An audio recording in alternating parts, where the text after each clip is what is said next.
Resident Evil 9 ganhou novidades no Capcom Spotlight, mas honestamente eu já tinha assistido. O Xbox parece que tá lançando um novo VR. E Death Stranding 2 finalmente foi lançado, vamos falar bastante sobre ele na 14ª edição do Co-op, que começa agora. Eu sou Breno Deolindo e pra variar, eu tô aqui com a Amanda Serafim, a única que ainda tem 100% de aproveitamento. Vocês só vão conseguir me derrubar quando eu tirar férias ou se eu pegar, tipo, alguma coisa e ficar no hospital, assim, sabe?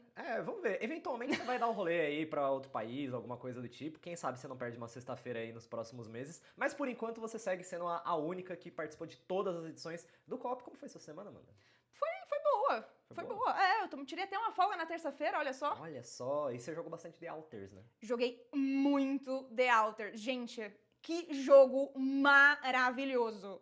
Desculpa, eu sei que você vai falar também de Death Stranding, mas assim, esse é o jogo que realmente, tipo, você olha pra ele e ele vai te mostrar o sentido da vida. Não é Death Stranding, tá? É The Outers. Ele é a pergunta pro 42? Ele é a pergunta pro 42. Perfeito, perfeito. Já tem review da Amanda no site, eu subi hoje, logo antes da gente começar a gravação. Tá bem legal o review dela, dá uma lida lá. Mas vamos começar com Capcom. Eu não falei da minha semana, né? Eu não joguei bosta nenhuma essa semana, porque o rush com Death Stranding foi bem real, né? Vou ser bem sincero, esse jogo chegou bem cedo pra gente, né? O pessoal podia postar já que desde o dia 3 tava com ele. Foi mais ou menos quando a gente recebeu mesmo. Só que no dia 4 eu fui pro Summer Game Fest. Então, eu não tive tanto tempo assim pra jogar ele. O Breno fez uma escolha de vida, tá, gente? Tipo assim, ó, em defesa, em ataque dessa criaturinha aqui, ele queria jogar o Death Stranding, sabe? A gente chegou pra ele e falou assim, então, mas você vai estar no Summer e tal, o jogo tem, sei lá, né, umas 60 horas. Ele, não, eu quero, eu jogo. Deixa comigo, toca pro pai. Beleza! Mas ele só tem 60 horas se você enrolar bastante. Dá pra zerar ali numas 40 bem de boa. Assim. Você zerou em 40? Eu zerei em 30 porque eu tava rushadaço. Caraca! Cara, mas boa parte dos 30, eu chuto que tem umas 2 horas, olhei pra câmera errada. Eu chuto que tem umas 2 horas reduzidas ali, só de... Vou ser um pouco julgado agora, tá? Mas sabe quando aparece o diálogo escrito na legenda e a pessoa vai falando diálogo? Sei. Em todas as ocorrências disso, eu li o que tava escrito e pulava. Eu fiz um pouquinho isso no The Outers, mas assim, o The Outers, você consegue voltar o save muito fácil, porque ele salva todos os dias. Tipo assim, no começo da manhã, ele salva o jogo e ele cria um arquivo novo. E aí, se alguma opção que você fez, se você não gostou, você consegue voltar. E eu fiz isso algumas vezes, porque tinha um personagem que eu não conseguia deixar esse maluco vivo, e eu queria que ele ficasse vivo. É o do braço? É o do braço, é o do braço. Que ódio, mano. Eu queria tentar deixar esse cara vivo e eu não conseguia. E aí eu ficava voltando o tempo todo pra tentar fazer ele sobreviver. Justo. E aí tinha alguns diálogos que eu já tinha visto, entendeu? Então, como eu joguei várias vezes e a primeira vez que eu tentei jogar o Ato 2, eu também tive que voltar pro começo, porque fiz cagada. Ah, mas deu tudo certo, você conseguiu Acontece. terminar o jogo, né? Você matou ninguém no final do jogo, né? Você Não conseguiu. matei ninguém no final do jogo. Ninguém. Yes. O Death Stranding eu não tenho poder sobre quem morre e quem não morre, então mais do que isso é spoiler já. Mas enfim, eu não joguei nada porque eu tava nesse rush insano, tirei folga quinta-feira, fui escalar ontem, mó legal. Mas enfim, ontem... Você ficou o dia inteiro escalando ontem? Não dá pra ficar o dia inteiro escalando. Tá, ok. Eu fiquei fazendo tarefas domésticas, aí eu joguei League of Legends. Ai, que mentiroso! Mentiroso! Acabou de falar que não jogou nada. Ah, não, mas LOL, mas entendeu? LOL não é jogo, LOL não é jogo, entendi. é desgraça. Enfim. Ai, meu Deus. Desculpa, Riot Games. Vai rolar um eu só save. jogo Aran também, não conta como LoL de verdade. Enfim, eu tirei folga justamente no dia do Capcom Spotlight, que teve aí novidades do Resident Evil 9, teve novidades de Pragmata e também do Monster Hunter Wilds, pra delírio do Brunão, que está operando as câmeras nesse momento. E acaba de mandar um uhul aqui no meu ouvido. Vamos começar pelo Resident Evil, que acho que é o mais legal que teve ali. A gente viu bastante coisa já de gameplay mesmo. E por que eu tirei folga no dia do Capcom Spotlight? Eu já tinha meio que visto tudo isso daí. Essa é exatamente a parte que eu joguei desse jogo durante o Summer Game Fest. Tudo isso que vocês viram, eu tive a oportunidade de jogar e tudo mais. Tive a oportunidade de testar a câmera em terceira pessoa também. E acho que uma coisa que, além do gameplay que se destaca ali, é a menção ao Leon, né? Que existia a vontade de fazer um novo Resident Evil com o Leon, mas a vontade ainda maior era de que fosse um jogo de terror, e não dá pra fazer, né, com o Leon. Não dá. Você pega um personagem que já é tipo assim, dá uma pauladinha e o cara morre, não é um jogo de terror. Não, mas o problema do Leon é que justamente ele já tem aí uns 4, 5 Resident Evil como protagonista em que ele sai na porrada com zumbi, já é só mais uma terça-feira pra ele. É tipo, É. chegar no trabalho e gravar cop, normal, tá ligado? Ah, um zumbizão aparecendo, pô, que chato, né? Nada a ver, Deixa eu dar uns tiros aqui, resolvido. Pra Grace, né, a protagonista aí do Resident Evil 9, isso daí não é tão usual, né? Ela vai ser inserida nesse mundo pela primeira vez agora, aparentemente tem alguma coisa com a mãe dela ali que já sabia um pouco desse universo dos zumbis e tudo mais, mas pra ela vai ser uma grande novidade, e até por isso eu acho que o jogo vai ter uma vibe bem terrorzão mesmo, foi o que eu senti jogando a primeira fase, que é bastante do que a gente viu aí. E, cara, é bem legal, é bem animado que vai ser essa vibe mais terrorzão mesmo, e eu até tinha comentado isso com alguém. Eu sinto que o Resident Evil 9 ele é um pouco mais, ele vai ser um pouco mais tolerante com iniciantes na franquia. Eu mesmo não sou um grande especialista de Resident Evil, não. É uma das grandes lacunas que eu tenho no meu repertório de videogame aí. Mas eu sinto que o Resident Evil 9, por trazer essa nova protagonista, até por voltar um pouco nessa raiz do survival horror, por não necessariamente trazendo nomes conhecidos como Leon, eu sinto que ele vai ser um pouco mais interessante pra novatos. E você, eu sei que também não é grandes fãs de Resident Evil, Cara, né? não sou grandes fãs de Resident Evil, mas você nunca jogou nenhum Resident Evil, Não, é já isso? joguei, eu já joguei. Você jogou algum? Tá, ok. Eu joguei, assim, muito rasamente, assim, tipo, na época do PlayStation 2, alguma coisinha, assim, mas eu sempre tive uma certa hype de Resident Evil, porque sempre foi uma franquia muito forte e muito presente, porque os meus amigos sempre gostavam muito de Resident Evil. Só que, como eu... Cara, eu me afastei um pouco desse mundo. Eu tenho um problema com terror, eu gosto muito de terror, só que eu assusto. Tanto que eu zerei Doom na base do susto. E se eu assusto com Doom, imagina o Resident Evil. Quando a Amanda falou que ela assustou com o Doom, eu disse pra ela que em Doom quem tem que tomar susto são os inimigos com você. Você é o final boss em Doom, Cara, mas caralho. é que os bichos pulam em cima de mim, aí eu assusto. Ah, mas Às aí vezes você eu dá viro um a esquina. tiraço nele e usa. Eu sei, mas eu assusto, acontece. Mas você zerou o Dark Ages, então? Zerei. Ah, é legal, né? Zerei, é legal. Bem legal. Eu fiquei feliz de zerar. Sim, tem uns plot twists bem legais num jogo que você espera zero plot. Mas enfim, eu tô bem hypado por Resident Evil 9. A gameplay que a gente viu aí no Capcom Spotlight mostra a Grace nessa mansão que ela tá. Parece uma meio mansão, meio laboratório que ela tá bem no começo do jogo, né? Dá pra ver que tem alguém fazendo uns testes ali com ela. Ela acorda naquela maca e tudo mais. E você tem que fugir desse bichão logo de cara. O bichão, eu acho que inclusive é essa cena que o bichão aparece pela primeira vez. Você tem que fugir desse cara aí e você tem que chegar em determinado ponto pra passar pra próxima fase. E imagino que, assim como na minha demo não tenha mostrado muito além disso, enfim, o jogo chega no dia 27 de fevereiro do ano que vem e, cara, meio que não dá pra duvidar da Capcom ultimamente, né? Cara, desculpa, eu tava olhando aquela cena que você falou que o bichão ia aparecer e eu tava olhando pra ver se ele ia de fato aparecer e eu ia de fato assustar. Mas tá muito bonita a iluminação, né? Tipo, o cabelinho dela, tipo, a luz passando no cabelo. Eu olhei pra aquilo e falei... Que bom que você vai fazer o review desse jogo, não é mesmo? Eu que vou fazer? Não sei. Não sei. Fevereiro tá tão longe, não sei nem se eu vou estar vivo ainda. Mas, cara, bem hype pra esse jogo, sim. A parte da iluminação que você falou, acho que vai ser bem importante, até porque você precisa criar essa vibe do horror, né? A Grace não é uma personagem tão ágil, não é uma personagem habituada ao combate, como a gente tá falando. Eles cortaram no susto, que canalhas. Ai, que canalhas. Eu percebi isso. Eles cortaram no susto. ódio. A Grace não é essa personagem tão ágil e tudo mais, então você tem que criar essa atmosfera hostil, né? E acho que a iluminação é boa parte do que eles estão apostando. Tem bastante, na demo que eu joguei, tem bastante brincadeira com a iluminação e jeitos que você pode usar ela. Então, hype. Passando pro próximo jogo, que também ganhou detalhes aí no Capcom Spotlight, Pragmata. Esse daqui é território neutro, ninguém jogou direito, né? Eu joguei 15 minutos. Mas esse aí é hype também, porque ele tá muito bonito e só pelo que você falou dele eu já hypei, porque esse negócio de você ter um combate com meio que um puzzle, minigame ali, eu fiquei, não vi a gameplay, porque eu não sei, nem lembro se tinha gameplay dele. Eu acho que não sei se teve gameplay no Capcom Spotlight, mas eu posso dar uma caçada pra nós, Bruno, mas eu posso detalhar pra vocês. A gameplay do Pragmata, ela funciona em 2 núcleos. Você tem uma parte de ação e você tem uma parte de puzzle.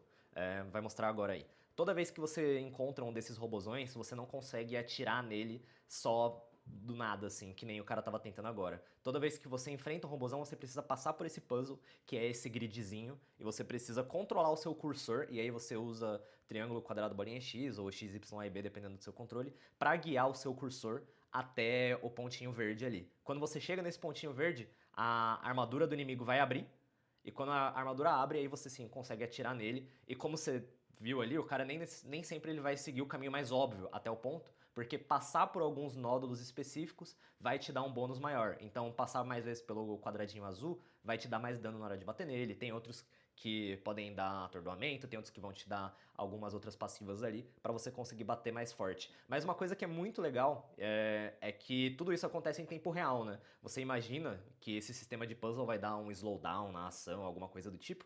Meio que não. Se der, é bem imperceptível assim, porque tudo tá rolando. Então você tem que desviar do bichão enquanto você tá resolvendo o puzzle. E aí só assim partir pra ação. Então, cara, é bem legal. O Coelho tava brincando que é pra usar 100% do cérebro, assim. Usar os dois lados do cérebro, né? Um resolvendo puzzle e o outro tentando atirar. Então, mas você tinha dito isso no vídeo do Pragmata, mas eu acho que no vídeo do Pragmata não tinha essa parte da gameplay. Eu não lembro. Eles se não tinha. tinham mostrado ainda. Ah. Por isso que eu não parei pra ver o Capcom Spotlight, porque eu sabia que eles iam mostrar tudo que ainda não tinha sido mostrado dos jogos que eles Entendi. falaram sobre no Summer. E aí eu fiquei curiosa com essa mecânica, porque você falou e eu achei interessante. Tipo, é legal você dar uma diferenciada no combate, sabe? Você ter, tipo, um outro elemento que não é tão comum. Uhum. Não, é bem divertido mesmo e acho que todo mundo vai identificar que existe essa fase meio experimental da Capcom, né? A gente tá em um momento que a empresa tá surfando uma onda muito diferente de todo o resto da indústria, né? Enquanto todo mundo tá fechando estúdio, mandando gente embora, a Microsoft vai cortar gente essa semana e tudo mais, a Capcom acabou de aumentar o salário de todos os seus funcionários no ano passado. Algumas semanas atrás eles anunciaram que eu abri um novo escritório e contratar mais pessoas. Então, alguma coisa tá dando muito certo lá. Essa coisa chama Monster Hunter e Resident Evil, né? Que vende pra caramba, independente do que aconteça. Então, a Capcom tá muito, muito bem financeiramente. Acho que isso dá algum espaço pra eles arriscarem. E acho que a gente já tem um exemplo disso, que é o Kunitsugami, né? O Kunitsugami é um jogo de escopo menor, em que a Capcom experimenta bastante algumas coisas. E eu gosto bastante desse jogo. Acho que ele deveria ter vendido mais, acho que ele deveria ser mais reconhecido. Mas eu sinto que o Pragmata talvez seja a experimentação realmente next level dos caras, assim. Porque, querendo ou não, o Kunitsugami tem um escopo menorzinho. O Pragmata parece ser esse jogo totalmente triple A-zaço, né? Sim, sim. Capcom me contrata. Da onde que é a Capcom? A Capcom fica no Japão, né?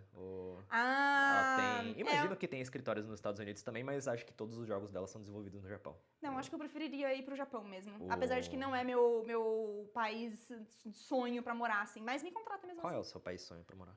Ah, eu moraria facilmente na Finlândia. Na Finlândia? Claro, a Finlândia é o melhor país do mundo. Inclusive, eu já tô quase mandando currículo lá pra Remedy. Pô! Tô quase mandando, ó. Pô! Manda Aí, dois. ó, falei.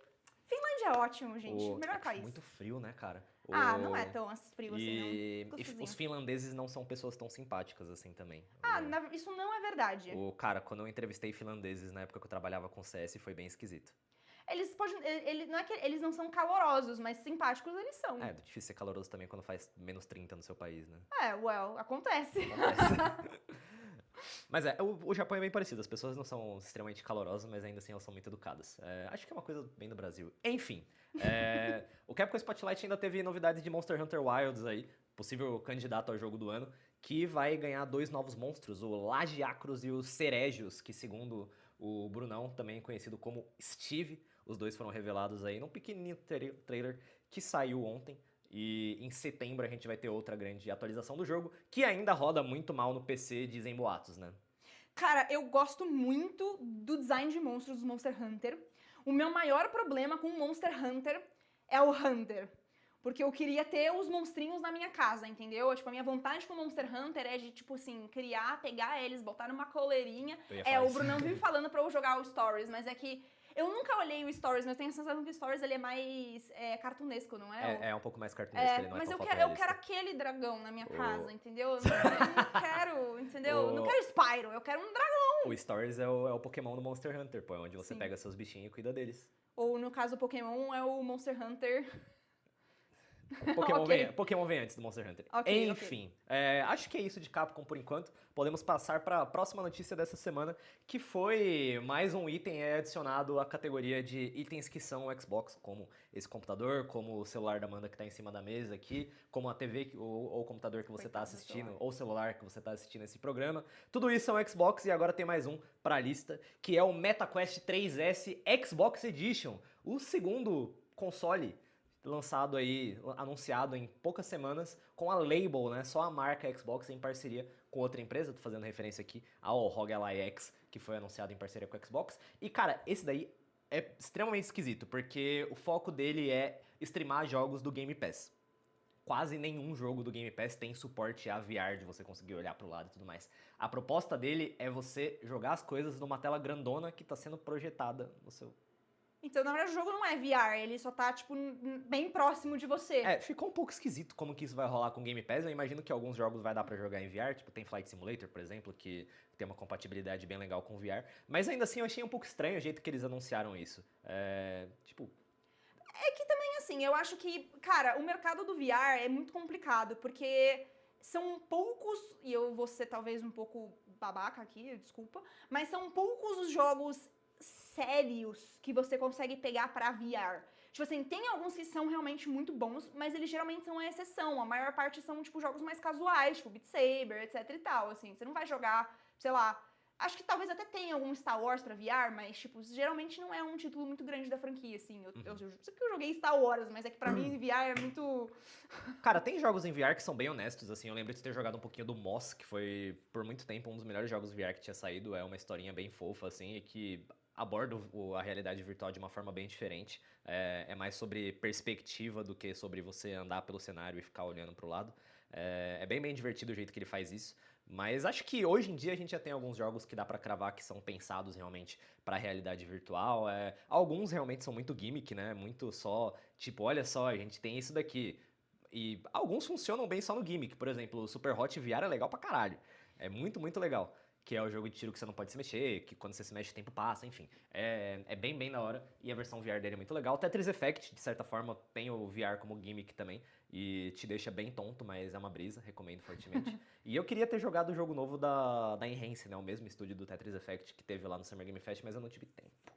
Então, mas é que, tipo assim, é meio triste você estar em 2025 com o discurso de tem alguns jogos, sabe? Tipo assim, em 2025 já era pra ter uma gama de jogos bem maiores. Tipo, quanto tempo faz que o VR tá aí, sabe? Tipo, não faz absurdo de tempo, mas já faz um tempinho suficiente a ponto de ter criado uma biblioteca maior de jogos. Sei lá, eu sou meio hater, foi mal.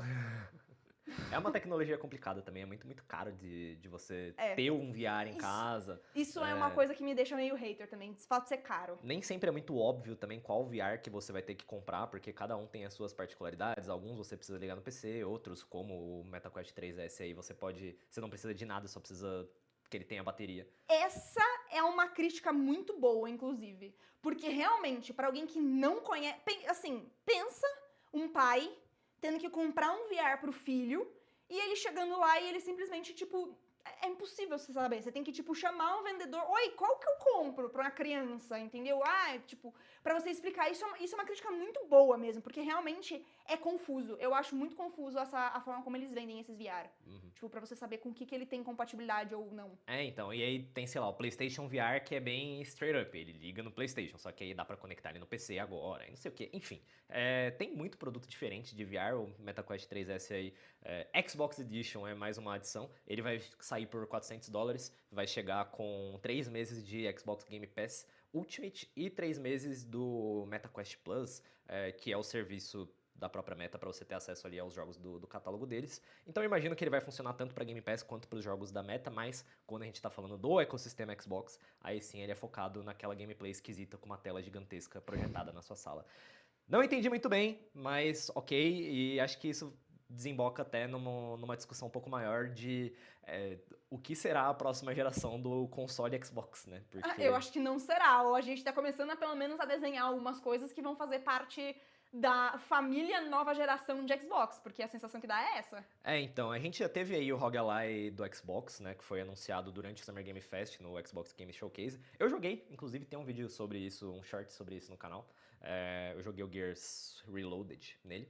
E é bem esquisito pensar na Microsoft se colocando como marca em outros consoles, enquanto é muito difícil a gente imaginar a Sony fazendo isso e ainda mais difícil imaginar a Nintendo fazendo isso. Mas é claro que a Xbox tá nessa vibe já faz alguns anos de trazer pessoas para o seu ecossistema ao invés de fazer pessoas comprarem os seus consoles. Mas isso tá cada vez mais nítido, né? Isso já ficou muito nítido com a campanha do Isso é um Xbox. E isso agora tá extremamente óbvio com ele só colocando a sua marca em consoles de outras empresas. E o ROG Ally particularmente é engraçado porque ROG já é uma marca dentro da Asus, né? E Xbox é outra marca, então é um produto que tem 3 marcas diferentes em si só. Dito isso, é bem legal o console, tá? Cara, mas eu acho que, tipo, a palavra ecossistema faz muito sentido dentro dessa nova fase da Xbox, porque eu acho que a sensação é essa. Eles não vão necessariamente focar em um novo console ou focar em um único produto, mas eles provavelmente vão focar sempre nessa diversificação de produtos com o Game Pass no centro da coisa, sabe? Eu acho que isso resume bem o que o Xbox tá fazendo hoje em dia. Perfeito. Bom, passando agora pro próximo assunto e o meu assunto preferido dessa semana. Saiu Death Stranding 2! Acabou o assunto. Zoeira. Mas cara, é pra evitar spoiler? Não, vamos falar sobre. Eu posso. Agora já caiu embargo, o jogo tá saído, já tem. O jogo tá saído, é ótimo. O jogo tá lançado, já tem artigo de final explicado, respondendo algumas das perguntas principais que a galera tem lá no site, no Omelete, se você quiser dar uma lida, se você for psicopata e quiser saber o que acontece no final do jogo sem jogar. Tem um monte de gente que quer fazer isso, tá? A galera vai atrás disso direto. Acho Eu, que você- inclusive, sou. Nossa, eu adoro fazer isso. Eu senti que você tava meio na defensiva mesmo. Mesmo, tô bem na defensiva. Eu não me importo com spoiler, gente. Spoiler é uma coisa que o capitalismo criou pra você ter o FOMO. Vou te falar o que acontece no. Eu vou falar pra ela o que acontece no final do ato 1 do Clair Obscure, ela vai ficar bem feliz quando eu falar. Não, essa aí eu não quero. Mas Death Boa. Stranding talvez eu veja. Mas é porque o Claire eu engajei bastante. O Claire é legal. Você chorou no prólogo, né? Você também chorou no prólogo, Eu tá? não chorei. Ai, que mentiroso. Não, Ele eu não mesmo. chorei. Eu falei que eu fiquei emocionado, mas eu não chorei. Eu nunca choro. É muito difícil. Muito, muito difícil eu chorar mesmo. Até hoje, nenhum jogo fez eu chorar. O que passou mais perto foi, mano, 5 segundos específicos de Kingdom Hearts 3, o finalzinho. Que. Aqui eu vou dar spoiler porque o jogo já tem 6 anos. O cara me chorou com o Mickey, mano. Não era com o Mickey. Poderia ser. Poderia não ironicamente ser, mas não foi. No final do Kingdom Hearts 3 tem um reencontro ali dos personagens que fazem o Days, né? O 358/2 Days, que é o jogo do DS. E aí você tem eles em cima da torre do relógio e tá todo mundo sentado, tá o Roxas, tá o Axel, o /Lia, né? E aí chega o Sykes, que também é o Isa, com o sorvete. E aí eles dividem o sorvete lá de sal marinho e é maravilhosa essa cena e eu fiquei emocionado. E aí você chorou com o pessoal tomando sorvete? Não chorei, mas eu fiquei tipo... Ai, gente, Enfim, pessoal... você chorou no prólogo, né? Você vai chorar Chorei no prólogo. 2 vezes. 2 vezes? No mínimo 2. Eu vou chorar no Death Stranding. Eu não joguei nenhum. Dá pra chorar. No 1 nem tanto, eu acho que o 1 é menos emocionante do que o 2, mas o 2 definitivamente é bem forte, algumas cenas, assim, são muito, muito boas. E já passando do que eu acho sobre esse jogo, né, eu sinto que o Death Stranding 2, ele é inegavelmente melhor do que o primeiro jogo, eu acho que é loucura você falar que Death Stranding 1 é melhor do que o 2, mas o Death Stranding 1 é mais charmoso do que o 2. E o que eu quero dizer com isso? Death Stranding 1 é uma proposta bem maluca do Kojima, né? Ele tava todo naquela vibe, vou criar um gênero novo que vai se chamar Strange, e aí as conexões importam muito. E meio que tudo isso é real, realmente não tem um jogo que seja parecido com Death Stranding desde que ele saiu. O mais próximo que a gente tem é aquele compartilhamento de mundos que a gente tá acostumado em jogos da From Software, onde a galera consegue dar dicas um pros outros. E isso é bem mais expandido no Death Stranding, né? Você tem toda aquela coisa de compartilhar estruturas entre os mundos, e isso não funciona de uma forma tão óbvia, mas que ainda assim você sabe mais ou menos o quanto você pode contar com as outras pessoas para te ajudar nessa jornada. E isso é Death Stranding 1, que é um jogo extremamente chato, porém que eu adoro. É chato porque você tem que andar pra caralho, mas a chatice faz parte dele, porque a chatice é recompensada quando você enxerga o seu objetivo ali, quando você vê a base que você quer chegar há tanto tempo, quando você escalou lá uma montanha de neve ultra fodida, que é quase uma parede que você tem que escalar, e você chega no final e aí começa a tocar uma música do Low Roar, e você fica tipo, pô, catarse. Eu acho engraçado como que as pessoas explicam Death Stranding e não entra na minha cabeça como que é esse jogo, de verdade. Tipo assim, não consigo entrar, não consigo visualizar como que é esse jogo. Tá bom, vamos tipo, lá. eu vejo imagens, tá ligado? Mas assim, o jogo como um todo, assim, é Eu vou explicar Death Tá bom. Stranding em menos de 3 minutos, e aí Gabriel, que faz os cortes do canal e sobe depois, isso é o que é Death Stranding.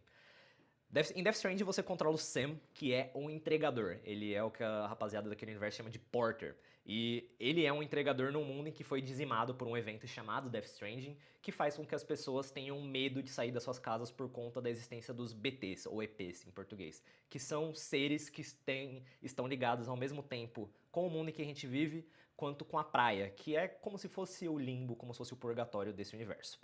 As pessoas não saem de casa, algumas pessoas saem e são os Porters. Então, a função dos porters é levar as coisas de um lugar para outro, porque as pessoas precisam levar as coisas de um lugar para outro. Como ninguém sai de casa, são os porters que fazem esse trabalho. E a sua função como Sam enquanto você faz essas entregas, reconectar todos os Estados Unidos na rede Kiral, que é como se fosse a internet desse universo. Você tem que ligar várias estações à internet para reconectar os Estados Unidos e o país se tornar mais próximo do que já foi um dia. Essa é a sua missão em Death Stranding. E o que acontece no meio disso você anda pra caralho. Eu tenho uma pergunta.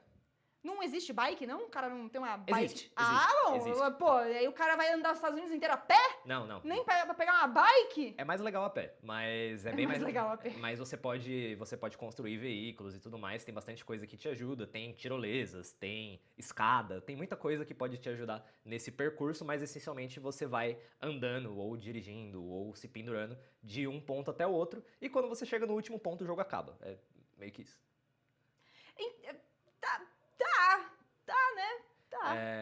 Enquanto isso, loucuras acontecem, atuações dignas de Oscar da Lia Seydoux e tudo mais. E o Death Stranding 2, ele é essencialmente a mesma coisa, só que com muito mais acessibilidade, muito mais palatável. O Death Stranding 1 é um jogo, como eu disse, meio chato. Você tem que andar bastante, você sofre muito para chegar de um lugar no outro. Eu sinto o Death Stranding 2 muito mais fácil do que o primeiro jogo, porque ele te dá muito mais ferramentas para você se virar. Você tem veículos muito mais cedo no jogo, eles são muito mais fáceis de você ter. É muito difícil você sair de uma missão a pé no Death Stranding 2 depois de certo ponto do jogo, porque quase sempre você vai ter alguma coisa para te acompanhar. Você também tem muito acesso às estruturas dos outros jogadores. É muito difícil você passar perrengue no Death Stranding 2. Eu só passei perrengue quando o servidor caiu, porque eles avisaram que o servidor ia ficar desligado na última semana de teste, e aí eu me ferrei legal. Mas fora isso, é um jogo bem mais tranquilo, e acho que isso, de certa forma, atrai mais público, porque ele vai ser, consequentemente, menos chato, menos cansativo do que o primeiro, mas eu também acho que ele perde em charme, porque parte do que faz o primeiro ser especial é justamente você se fuder o rolê inteiro ali, você tem que ficar caindo, você tem que ficar pegando carga que caiu no chão, você tem que ficar balançando o bebezinho pra ele ficar feliz. E aí, quando você finalmente chega no lugar e começa a tocar aquela música, você fica tipo, caralho, é isso, mano. Você fica muito feliz. E no 2 não tem tanta essa recompensa porque você não sofreu tanto assim. Mas o 2 compensa muito em outras partes. O combate do 1 é muito ruim. O combate do 1 é frustrante, ele é burocrático. Você precisa, toda vez que você mata alguém no Death Stranding 1, você precisa levar esse corpo pra ser incinerado. Meu Deus. Se você não leva o jogo, você toma um game over. Por quê? Eu sou obrigada? Além de carteiro, ainda sou coveira? A interação entre os BTs que eu falei e os seres humanos, quando eles se encostam, eles geram como se fosse uma explosão nuclear, assim. E aí fica um buraco enorme no meio do mundo e muita gente morre por causa disso. E você não pode deixar isso acontecer no Death Stranding 1. No Death Stranding 2 você não mata praticamente ninguém porque quase todas as armas são só concussivas. Até tem jeito de você matar de fato humanos ali, mas é muito, muito difícil. Você tem que querer ativamente e aí você precisa se livrar do corpo e tudo mais. No Death Stranding 1 isso é muito mais raro. É muito mais fácil você só seguir o stealth, você não sair na porrada com ninguém pra conseguir avançar no jogo. E o 2 ele é mais permissivo com o combate. Mano, o Breno falou, e a cada palavra que ele diz, eu tô mais convencida que é o tipo de jogo que você só entende jogando. Talvez. Assim, não tem como. Assim, eu entendi a história, eu entendi o contexto, eu entendi que você anda e você combate, mas cara, que aí, jogo... isso daí é uma cena normal de Death Stranding. Você vê uma tempestade de areia chegando e você fala, precisa atravessar esse rio. Isso daí é gameplay minha, Brunão? Que? Não? É gameplay de alguém na internet mesmo, então. Aí, tipo, ó, aí você bota uma escada. Vou colocar essa escadinha aqui. Só que aí depois ele vai chegar ali no meio e vai fazer o quê? Nossa, a escadinha é igualzinha dos... Nossa, eu esqueci o nome, mas daqueles lixeirinhos do espaço. Igualzinho... Little Company. Igualzinho do Little Company. Você põe assim, ó, a escadinha abre. E aí você vai andando, e a tempestade de areia passa. Enfim, você tem que passar todos esses perrengues, mas no Death Stranding 2 quase sempre você tem um caminhãozinho pra passar por esse rio, ou então vai ter um jogador que já deixou uma ponte pra você atravessar. Então não é... Eu admito, eu entendo quando vocês falam que provavelmente eu vou gostar desse jogo, porque eu gosto muito de mundo aberto e eu gosto muito de explorar. Tipo assim, uma das partes mais prazerosas quando eu joguei Skyrim foi a primeira jogada, que foi você abrindo os pontos de fast travel. Isso eu acho muito legal. Tipo, o Skyrim, ele tinha muito disso na minha concepção, né? Que eu andava, aí às vezes eu olhava pra um ponto no mapa e falava assim, eu vou até ali. E aí eu ia. É meio isso, assim, sabe? Então eu Sim. sinto que provavelmente eu vou gostar, mas vai ter que ser depois do Claire. Ah, Death Stranding é um pouco mais plano do que o Skyrim, eu diria. Ele tem... O 2, ele tem uma grande montanha no meio do mapa e você não quer ir lá, porque é muito chato, cara. É muito chato. Mas fora isso, eu gostei bastante do jogo. Eu acho que na parte de história ela tem um ritmo muito melhor do que o do primeiro jogo. O primeiro jogo é cansativo na gameplay e cansativo na história também. O capítulo 3 é uma aberração. Aquele negócio deveria ter sido refeito, dividido em 2, 3 capítulos. É um capítulo que dura eternamente em Death Stranding e nada acontece. Meu Deus. São 6 horas de porra nenhuma está acontecendo, eu só tô andando aqui. E Incrível. o 2 eu acho que tem muito menos respiros desses, assim. Ele é mais intenso no jeito que ele conta a história, ele é mais engajante até, você sente bastante avanço, tanto nos utilitários que você tem, quanto na história, você sente que tá acontecendo alguma coisa ali. Mas, ao mesmo tempo, eu também acho que ele é muito mais óbvio em todos os plot twists. Todos. Talvez um ou dois, assim. Aí é meio surpreendam. triste. E um ou dois é pouco, considerando que é um jogo do Kojima e tem plot twist cada meia hora. Ok. Você meio que enxerga todos vindo ali, e tem toda a coisa do Dolman, que é um personagem que fica como se fosse o Mimir na sua cintura ali, do God of War. Ele fica falando com você e dando dicas. O 2, é antes ou depois do... É depois. É depois, ok. O Dolman fica falando com você, e eu menciono isso no meu review. Em um dos chefões, ele tinha os pontos fracos ali, que eram algumas bolas laranjas que tinha no chefão, e eu atirava nas bolas laranja porque eu joguei videogame a vida inteira, eu sei que aquilo era ponto fraco, né? Aí eu já tinha destruído 3, e esse desgraçado desse boneco virou e falou, aqueles pontos laranja ali são ponto fraco dele, hein? Não sei... E se você atirar neles? O que será que acontece? Ô, obrigada, inferno! hein, Cherokee? Você jura? Mano, Porra. Aí eu fiquei meio bravo, e esse boneco também, em várias cenas, ele explica muito tudo que tá acontecendo. Tem uma parada com os livros também. Você consegue ler alguns livros, não ler do jeito Skyrim, mas você pega o livro e aí tem o Dolman explicando mais ou menos o que é aquele livro. E nessas cenas, ele explica o que é o livro e ele explica como o livro tem a ver com o Death Stranding. Por que você faz isso, cara? Deixa as pessoas pensarem um pouquinho. Que tem, por exemplo, o Frankenstein. Tem esse personagem do Death Stranding 2, que ele tem literalmente a costura na testa. É o Deadman. E é uma alegoria bem óbvia ao monstro do Dr. Frankenstein, né? ok. E ele faz questão de deixar isso extremamente claro e ainda fazer uma piadinha, porque quem é o Deadman? É o Guillermo del Toro.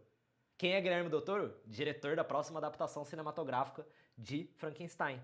Quem está no elenco de Frankenstein? Elle Fanning, que está em Death Stranding 2 como Tomorrow. E o jogo menciona tudo isso! Ou seja, o Breno gosta que o jogo seja para intelectuais, entendeu? Você aí que não manja de nenhuma dessas informações, o jogo não é feito pra você, não deveria ser feito, no caso, né? Cara, era só não precisava explicar tudo, deixa as pessoas pensarem um pouquinho, deixa as pessoas, nem que seja jogar um Death Stranding 2 final explicado no Google, deixa as pessoas fazerem isso. Você jogar um Frankenstein Death Stranding no Google. Achei complicada a sua fala, viu? Você anda de bicicleta? Não ando de bicicleta. Porra, se você andasse de bicicleta hoje, Mal- depois de aprender a andar de bike, você ainda colocar rodinha nela? Sim, mas é que eu tenho um problema com bicicleta. Não, Pegou um... se você soubesse, bonitinho, andar de bike, pensa o Sodes, nosso editor de vídeo, ele fica pilotando aí por São Paulo. Você acha que o Sodes ia andar de rodinha hoje em dia? Não, o Sodes não, mas é que pra mim você pegou o pior exemplo do mundo, porque eu tenho bom. uma grande história com bike, então assim... Desculpa. Mas enfim, é ok, como se entendi, compreendi. o Kojima fica colocando rodinha numa pessoa que já sabe andar de bicicleta, tá ligado? Eu imagino que uma galera que vai jogar Death Stranding já é uma galera mais diferenciada, digamos. Às vezes tem gente que não vai entender porra nenhuma, e talvez seja até bom todo mundo entender tudo que tá sendo falado ali. Mas, pô, pra mim foi muito chato essa parte. Dito isso, adorei o jogo, Lia Seydoux vai ganhar o prêmio de melhor atuação no The Game Awards. Cara, ela tá incrível nesse jogo, destaque pra todos os atores, acho que não tem ninguém que manda mal ali, mas ela tá muito acima do resto. Queria destacar uma atriz não muito óbvia também, que é a Debra Wilson. Ela faz uma personagem não tão importante assim no Death Stranding 2, mas ainda assim entrega muito o papel dela. Essa mulher eventualmente vai se tornar uma estrela dos videogames, ela já é a melhor coisa que tem no glorioso Esquadrão Suicida Mate a Liga da Justiça, um jogo que eu já defendi. E não vou perder meu tempo defendendo de novo, mas eu não discordo de tudo que eu falei naquela época, até hoje eu sustento. E essa mulher vai ser uma estrela eventualmente dos videogames, ela é muito, muito boa. E a Lia Seydoux também, cara, que performance absurda dela. É raro você ver uma performance tão genuína nos videogames, ainda mais de uma pessoa que já fez 1 milhão de filmes hollywoodianos e um monte de filme cult, premiado e tudo mais. Enfim, joguem Death Stranding 1, joguem Death Stranding 2 também, e depois comentem aqui com a gente o que vocês acharam. E chegando nas outras notícias do dia, da semana, né? A gente teve aí a data de lançamento do Little Nightmares 3, que você tá bem animada, né? Yes! Não, eu sou fã. Uhum. Little Nightmares 1 eu joguei em live. Ele é muito bom, cara. Little Nightmares é tipo assim... Ele é o tipo de jogo que você fica se perguntando, sabe? Eu acabei não jogando... Eu tenho 2, mas eu acabei não jogando ele. Só que é muito bom, assim, sabe? Porque você olha e você fala... Tem alguma coisa rolando aqui, mas eles não te explicam, sabe? E aí é o tipo de jogo que você tem que entrar na internet e ficar procurando. Final explicado, história explicada, quem é a protagonista, quem são os caras, quem que é isso, quem que é aquilo. E é muito bom. Muito bom. O Little Nightmares 3, ele tem algumas particularidades, né? Ele vai ser o primeiro jogo que não é desenvolvido pela Tarsier Studios. Esse é o estúdio que tá fazendo agora o Reanimal, também conhecido como Little Nightmares sem Little Nightmares. Se você pega a gameplay, é bem parecida. É bem similar. E também ele vai ser o primeiro jogo da franquia que vai ter elementos co-op. Então você, tanto no 1 quanto no 2, né, você tem aquela coisa de ter o bonequinho de IA que vai te ajudar, e ele tá programado pra te ajudar. No 2 você vai ter também essa opção de jogar com bonequinho de IA. No 3, né, você também vai ter essa opção de jogar com bonequinho de IA, mas você pode jogar 100% em co-op com algum amigo seu, para os dois descobrirem juntos ali como resolver o puzzle de cada fase, né, porque o Little Nightmares tem essa vibe. Cada fase ali você tem uma espécie de puzzle horrorizante pra resolver. Lembrar se o Little Nightmares 1 tem um bonequinho. Tem. Um bonequinho. Você demora um pouquinho, mas ele aparece eventualmente. Não tô lembrando agora, porque eu lembro só da menininha da capinha. Eventualmente você acha um outro bichinho e aí ele aparece às vezes pra, tipo, executar alguma coisa que você precisa pra avançar. Eu acho que o meu choque maior com Little Nightmares foi que ele é um puzzle onde o puzzle não é óbvio. E assim, ele trabalha de uma forma em que o cenário tá lá, mas ele não tem, tipo, aquela setinha ou um highlight nas coisas, tipo, onde você pode pegar. Você pode pegar qualquer objeto. Então, isso é muito legal, porque você tem que ser bastante criativo, às vezes, pra você descobrir qual que é a resposta do puzzle. Eu falei bosta, o Little Nightmares 2, que tem o... Eu tava achando que o 1 não tinha, mas eu tava... É o 2. Ah, ok. Perdão. Mas enfim, no 3 você vai ter essa possibilidade de jogar tanto em co-op quanto com uma inteligência artificial controlando o seu amiguinho. E eu já joguei esse jogo. Eu joguei ele no meio do ano passado, faz uma cota já, né? O jogo vai chegar aí no dia 12 de outubro. E eu já tinha jogado ele no ano passado. E é uma vibe bem parecida. Eu acho que apesar de estar na mão da Supermassive, né, e não mais do terceiro estúdio, eles acertaram bem na ambientação. É tudo muito familiar. Você vai se sentir jogando um Little Nightmares. Óbvio que a demo não vai corresponder a tudo que o jogo vai entregar, mas ainda assim eu sinto que não tem muitos motivos pra ficar tão receoso assim. Enfim, hype. O jogo chega dia 12 de outubro, né? 12 de outubro não. Dia 10 de outubro. Pra praticamente todas as plataformas. Esse jogo vai ter pra absolutamente tudo. PlayStation 4, 5, Xbox One e Series, pra PC, vai ter pra Switch também. Não foi anunciado pra Switch 2, então não necessariamente ele vai ter uma versão específica pra Switch 2, mas ele tá anunciado pra Switch 1, então vai ter Little Nightmares. Vai ter Little Nightmares 3 em praticamente todas as plataformas que você imaginar. Rolou outras coisas também essa semana, que foi a PlayStation reiterando aí que não vão ter jogos exclusivos da Sony no dia 1 da PlayStation Plus, o que surpreende o total de 0 pessoas, que eles não fizeram isso nunca, e já falaram que não ia fazer, então eles só reforçaram que isso não vai rolar. E também rolou a revelação dos jogos de julho, que vão ter aí Diablo 4, King of Fighters 15 e Jussan como os 3 jogos gratuitos que você vai poder resgatar caso você seja assinante da PlayStation Plus. E acho que ficou destaquezinho pro Diablo porque é um jogo de Xbox, teoricamente, né? É verdade, né? Não é exatamente um jogo de Xbox, mas... Eu tava pensando que, Diablo já faz um tempinho que lançou também, né? Tipo... Diablo faz um tempinho, ele é um jogo de 23... Ele é um jogo de 2023. E aí ele, obviamente, tem uma ligação maior com a Microsoft, porque a Microsoft comprou a Activision Blizzard, mas ainda assim vai estar disponível aí nas PlayStation Plus. Durante o mês de julho todo mundo vai poder resgatar, e o mês de julho também vai marcar um evento especial de aniversário da Plus, onde você vai receber itens para jogar Valorant no console, vai ter torneios PlayStation, ofertas especiais, bastante coisa aí de aniversário. E para fechar essa edição do Co-op, também o Brunão ficou enchendo meu saco pra colocar uma notícia de Dying Light. Que na verdade é de Balatro, né? Mas Que é de é de Dying Balatro. Light.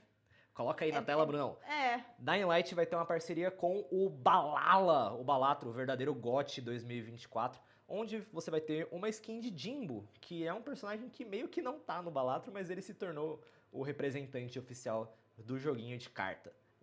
A expansão aí, Friend of Aiden, que vai ter bastante coisa ligada a Balatro, vai ter um paraquedas também com a temática, obviamente a roupa de Coringa, e cara, eu fico muito feliz de ver Balatro ainda ativo, porque tem toda aquela coisa, né, é um jogo que foi feito por uma pessoa só, é um jogo ainda pequeno, mesmo que tenha sido indicado a tanta coisa, mesmo que tenha vendido bastante, e significa que meu mano Local Funk, o desenvolvedor solo de Balatro, ainda tá ganhando uma grana e vai ter bastante recurso pra conseguir fazer mais coisa no futuro, né?